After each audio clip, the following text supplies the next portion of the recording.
Hindi lingid sa kaalaman ng mga kapamilya at kapuso fans na isa sa mga pinakamalaking tulong sa karir ni Baron Geisler ang mga pagkakataong ibinigay sa kanya ni Coco Martin. Mula sa pagiging bahagi ng iconic series na FPJs ang Probensyano hanggang sa kanyang stint sa FPJs Batang Quiapo.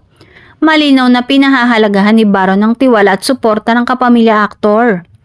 Sa FPJs Batang Quiapo, gumaganap si Baron bilang kontrabida na si Rocky Boy Mondragon kung saan nakasama niya ang ilang prominenteng kapamilya stars.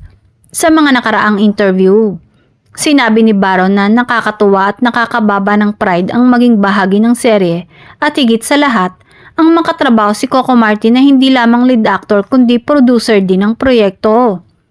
Hindi ito ang unang pagkakataon na ipinahayag ni Baron ng pasasalamat kay Coco.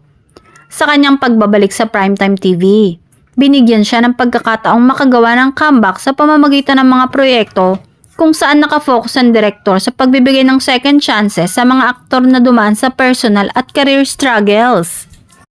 Ayon kay Baron, malaking bahagi ng kanyang tagumpay sa industriya ay dahil sa tiwala at gabay ni Coco. Bukod sa profesional na aspeto, binanggit din ni Baron na ang karanasan sa set ay puno ng learning at growth.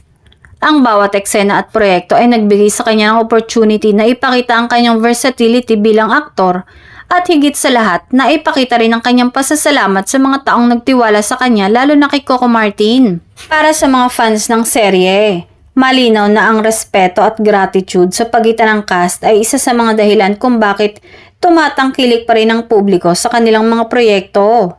Sa kanyang simpleng pahayag ng pasasalamat, muling ipinakita ni Baron na sa likod ng kanyang kontrabida roles ay may pusong puno ng appreciation at respeto sa mga nagbigay ng pagkakataon sa kanya.